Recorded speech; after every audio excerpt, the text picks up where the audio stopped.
பிரியமானவர்களே, ஆண்டவராகிய இயேசு கிறிஸ்து நாமத்திலே உங்களை வாழ்த்துகிறேன்.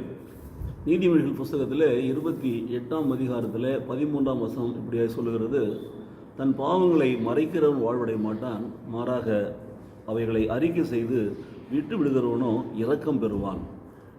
எனக்கு பிரியமானவர்களே, தன் பாவங்களை மறைக்கிறவன் வாழ்வடைய மாட்டான். இன்றைக்கு நாம் வாழ்வு பெற்றுக்கொள்ள முடியுதான் இயேசு கிறிஸ்து பூமியிலே வந்தார். இயேசு எதற்காக வந்தால் நாம் எல்லாம் வாழ்வடைய வேண்டும் என்று சொல்லி புது வாழ்வு பெற்றுக்கொள்ள வேண்டும். நம்முடைய பாவத்திலே நாம் வாழ்ந்து அக்கிரமத்திலே மடிந்து நாம் ஆக்கிரத்திற்கு உட்பட்டு நரகத்திற்கு போகக்கூடாது என்பதற்காக நாம் மீட்டெடுக்கும்படி தான் பிதாவாகிய தேவன் தம்முடைய ஒரே பேரான குமாரனை உலகத்திற்கு அனுப்பினார். ஆகவே நாம் வாழ்வு பெற வேண்டும், பாவத்திலிருந்து விடுதலையாக்கப்பட வேண்டும், நாம் ரட்சிக்கப்பட வேண்டும், நீதிமான்களாக்கப்பட வேண்டும் என்பதற்காக இயேசு கிறிஸ்து வந்தார் பாருங்க. ஆக அந்த இயேசு கிறிஸ்து வந்த பிற்பாடு நம் பாவங்களை அறிக்கை செய்து விட்டுவிட வேண்டும். அப்போ தான் பாவங்களை மறைக்கிறவன் வாழ்வடைய மாட்டான் என்று சொன்னால், வாழ்வு பெறுவதற்கு ஒரு வழி மறைக்கக்கூடாது, அறிக்கை செய்து விட்டுவிட வேண்டும். அதோடு மாத்திரமல்ல, அதை செய்கிற பொழுது அவைகளை அறிக்கை செய்து விட்டு விடுகிறவனோ இரக்கம் பெறுவான். அதுதான் மீட்பு. ஸோ வாழ்வு பெறுவான், மீட்பு பெறுவான். 1 யோவான் 1ஆம் அதிகாரத்தில் 9ஆம் வசனத்தில் வாசிக்கிறோம், நமக்குள் நாம் பாவம் இல்லை என்று சொல்வோம் என்று சொன்னால் நம்மை நாமே வஞ்சிக்கிறவர்களாக இருக்கிறோம், நம்மை நாமே ஏமாற்றிக் கொள்கிறோம். மாறாக நம்முடைய பாவங்களை ஒத்துக்கொண்டு அவளை அறிக்கை செய்து அவளை விட்டு விட்டோம் என்று சொன்னால், இயேசு கிறிஸ்துவின் ரத்தம் நம்முடைய பாவங்களை எல்லாம் கழுவி நம்மை சுத்திகரிக்கிறது, பாவமர சுத்திகரிக்கிறது. நாம் வாழ்வு பெறுகிறோம் பாருங்கள். ரட்சிக்கப்பட வேண்டும் என்பதற்கு அதான் அடையாளம். ஆகவே மனம் திரும்ப வேண்டும், பாவங்களை நாம் அறிக்கை செய்ய வேண்டும், விட்டுவிட வேண்டும், மறைக்காமல் அறிக்கை செய்ய விட வேண்டும்.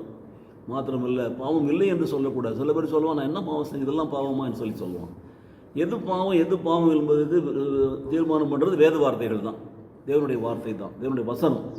ஆகவே தேவனுடைய வசனத்தின் வெளிச்சத்திலே நம்முடைய வாழ்க்கையை அலசி பார்த்து பாவமான காரியங்களை எல்லாம் விட்டுவிட்டு அறிக்கை செய்து விட்டுவிட்டு இயேசு கிறிஸ்துவால் கழுவப்பட்டு சுத்திகரிக்கப்பட்டவர்களாக நாம் மீட்பை பெற்றுக்கொள்ள வேண்டும்.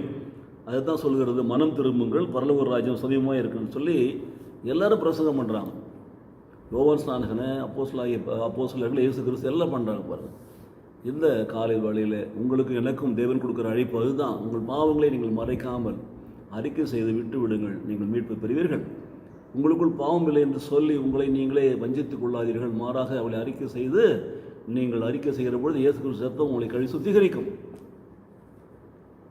அப்போது நாம் ரட்சிப்பை பெறுவோம், இரக்கத்தை பெறுவோம், மீட்பை பெறுவோம். தெய்வ பிரசனம் நம்மை சூழ்ந்து கொண்டு நம்மை ஆசீர்வதிக்கும். நல்ல தகப்பனே, இந்த காலை வேளையிலே நம்முடைய அன்பின் வார்த்தைகளுக்காக நன்றி செலுத்துகிறோம். எங்கள் பாவங்களை மறுக்காமலும் மறைக்காமலும் ஆண்டவரே நாங்கள் அறிக்கை செய்யும்படி எங்களுக்கு இப்படி கிருபைகளை தாரும். நாங்கள் அறிக்கை செய்து விட்டுவிடும்படி கிருபினால் எங்களை பலப்படுத்தும்.